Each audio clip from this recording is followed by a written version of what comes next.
20 years later, we find ourselves in a Goblin and Slime village that is being blighted by braves, looking to grind on that EXP. They cower or hide, or try running for their lives before being brutally slain by the warriors. But then a Goblin and Slime together huddle and complain about their birth to an unjust world as weaklings, and wanting payback against the ruthless braves. They make their proclamation to their kind after the daily massacre, only to be ridiculed with laughter over the foolishness of trying to change the hard and fast rules of the world.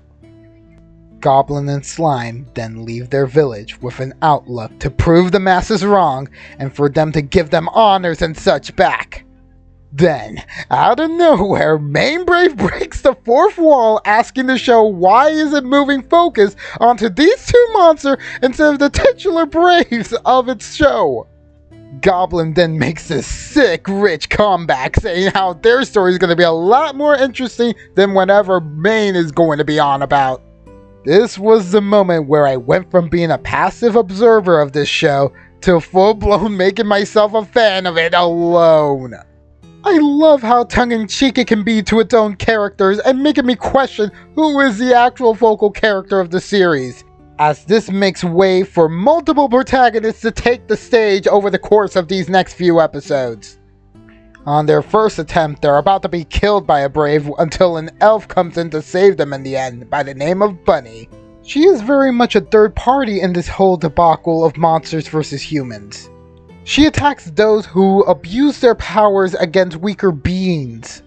The two monsters cling on to her, asking her to be their master. Upon an agreement, we get a really good montage of how a weak creature realistically grows their capabilities to match that of a brave. What happens afterwards is that the motley crew is getting accustomed to their new lives together and deconstructing what the naysayers were saying about them back in the Goblin Village, showing their stubbornness and wanting to live and to upset the order of braves treating goblins as fertilizer for their levels. They want recognition for their actions and doing right for their kind. Enter Fly Sword. The main character is slaughtering goblins left and right after a quest to obtain a new weapon for their arsenal, and it's a moving and talking magic sword. Then when our motley crew arrives, Main Brave decides to reveal why he's doing this by saying that it's because he wants the spotlight being brought back to him and it's rightfully deserved instead of you three monsters. The fight was such a cakewalk, like there was no limit to what the sword could do. Splits into 3 homing blades, grows gigantic, slashing houses and Goblin in his wake. It's a nightmare as Goblin's friends get mortally wounded. Now it's at this very moment where everything falls into place, where this 6-episode series got me hook, line, and sinker. It is at that moment Slime gets injured and tells Goblin to kill him just so he could escape with enough energy thanks to the XP. What is this show doing, pulling these gut punches out of nowhere? I'm legitimately crying over a Slime who just says slime all the time. Like, you just speak that line and yet, from what you're telling us, is a lot more rich of a character than what is first presented here. Even when the main brave is going to let them go, Goblin just doubles down and doesn't surrender.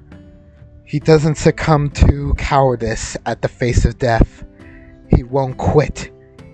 Upon seeing that, Curse Brave, a beggar who wants to claim rewards for fake missions, steps up to give up his life to the motley crew, giving them a massive experience boost, leveling them up to be strong enough to take down Fly Sword.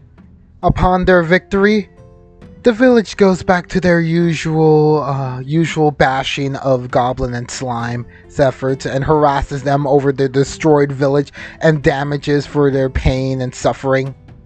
The motley crew then just walks away from the unhappy masses, more self-assured than ever before, with their camaraderie sustaining them and making them content in the lives that they chose to uphold. They would continue adventuring until the 4th episode, where their work will become entangled with Main Brave once more. Episode 4, is the redemption episode for our titular brave as he is trying to hunt down Fire Demon and to elevate through the ranks with his usual opportunistic means. There's a news bulletin showing of a fake burning village to give citizens a reason to support the Brave's attempts at condemning Fire Demon, even when it was mentioned that he never kills any human. It's awful to see lies and propaganda spread for an agenda against the demons to cover all the bases. Another example was from episode 2 when the Brave recruitment officer sidestepped any concerns of main Brave by saying the job of a Brave offers a lucrative pay for being in service, benefits, and retirement secure. Thus, our protagonist forgets his insightful inquiry and signs up wholeheartedly to the cause of brave service.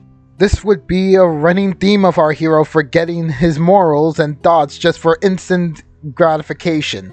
Upon meeting the motley crew again, Maine pleads for his life, saying that he would leave the Braves for the demons, telling them intel of them, which perks the ears of the biggest loudmouth in the King's army, Superstar Brave.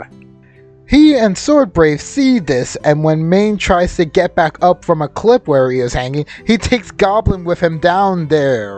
The two get into the outskirts of Fire Demon's domain, while actually bonding and getting over the loss of purpose and security of Brave status for Maine.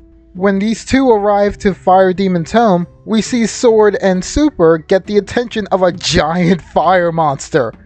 Fire Demon's intimidating and off-putting for those who would go against him. And then he has this cute little Litten clone form that's just so neat that speaks with Goblin and Maine. Finally, we see his main form, which is pretty humble actually. A small guy being made out of fire. I'm all for it. His power set is varied, and that's a really good thing for someone with the base elemental power of fire, such as being a beacon of light in his own domain and being able to spy on those who are in the vicinity of those flames. Sword and Superstar take advantage of Fire Demon's kindness with the fact that they're holding up demons and hostage, including Bunny and Slime. Thus he relents, releasing the armor of the Fierce King, a once powerful demon who held command over millions of goblins, someone who Goblin clearly looks up to. Goblin's belief in how his kind were in the past were behemoths before they were cursed by the Braves to become shrimpy, makes for a nice sense of rationale over hating the weakness he has for his stature. Now, upon enacting Fire Demon's plan to get the armor safe and getting the captives free with Stingray jet boards that he has laying around, Goblin and Maine do their jobs properly, but Maine Brave starts to get ready to head back to society with the armor in tow in order to get rewards. However, empathy wins out against his selfish demeanor, thereby making him fully join in with the demons once and for all. And I love this development. Under all those negative traits, some novel good part of him actually won out in the end and gave the true hero his prize. The Fierce the Fierce King's armor, making a Goblin warrior look so glorious in the end. Maine Brave was just an unlikable character at first, but they managed to easily make that into a part of the narrative like this, showing like an actual growing character, going away from like the brainwashings that he had ever since he was little. It's definitely a really great way to start out this series with like this whole character development section here.